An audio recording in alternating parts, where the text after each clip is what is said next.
केंद्रीय अर्थसंकल्प सादर केला जाणार आहे। महाराष्ट्राला, कोल्हापूरला केंद्रीय अर्थसंकल्पापासून काय अपेक्षित आहे हे आपण जाणून घेणार आहोत। धनंजय माडिक आहेत आपल्यासोबत। केंद्रीय अर्थसंकल्प सादर होतोय पुढच्या 2 दिवसात, काय महाराष्ट्रासाठी, कोल्हापूरसाठी अपेक्षित आहे?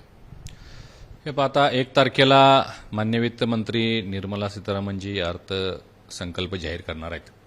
कोल्हापूरच्या अनेक मागण्या अजून सुद्धा केंद्र सरकारच्या दरबारी प्रलंबित आहेत।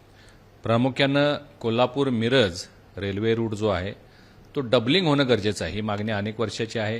हा प्रकल्प मंजुरी झालेला होता, परंतु त्याच्यासाठी बजेट अलॉटमेंट झालेली नव्हती।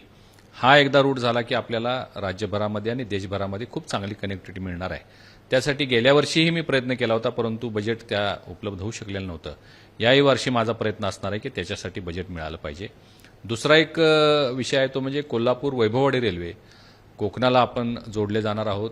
खूप महत्त्वाकांक्षी प्रकल्प आहे। यामुळे कोल्हापूरची खूप मोठ्या प्रमाणात डेव्हलपमेंट होऊ शकते आणि त्या दृष्टिकोनातून आपले रेल्वे मंत्री माननीय अश्विन वैष्णवजी यांच्याकडे गेले 2-3 महिन्यांमध्ये मी खूप वेळा भेटलेलो आहे।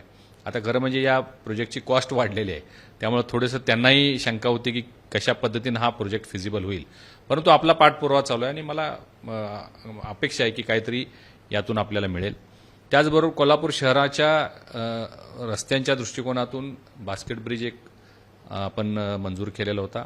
तिथं आता पिलरचा पूल होतोय, त्याचा डीपीआर स्टेजला आपण सध्या आहोत आणि तो झाल्यानंतर मग त्याच्यासाठी 100% फंडिंग जे आहे ते केंद्राचं होणार आहे। तो नंतरचा भाग आहे, सध्या तरी आता त्याची आवश्यकता नाही आहे।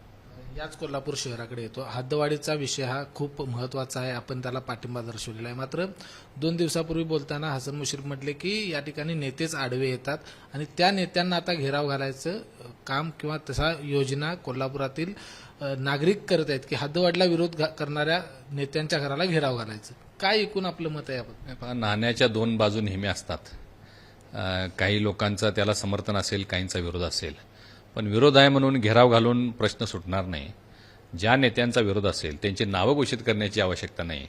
त्यांना या हद्दवाढीमुळे कोल्हापूर शहराचा कशा पद्धतीने विकास होऊ शकेल याचं एक चांगलं प्रेझेंटेशन देणं आवश्यक आहे। हे जे सगळे गाव आता यामध्ये समाविष्ट होणार आहेत त्यांना जर आपण काय याच्यामुळे फायदा होईल, ज्या पद्धतीनं पुण्यामध्ये आपण पाहिलं की 3 वेळा पुणे शहराची हद्दवाढ झालेली आहे, प्राधिकरण झालेलं आहे, प्रचंड डेव्हलपमेंट झालेले आहेत।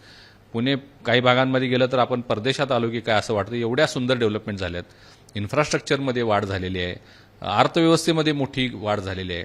तर हे सगळं प्रेझेंटेशन तयार करून आपण या ज्यांची कोणाची विरुद्ध भूमिका असेल त्यांना जर दाखवलं तर मला विश्वास आहे की लोक तयार होतील आणि मग त्याला समर्थन करतील।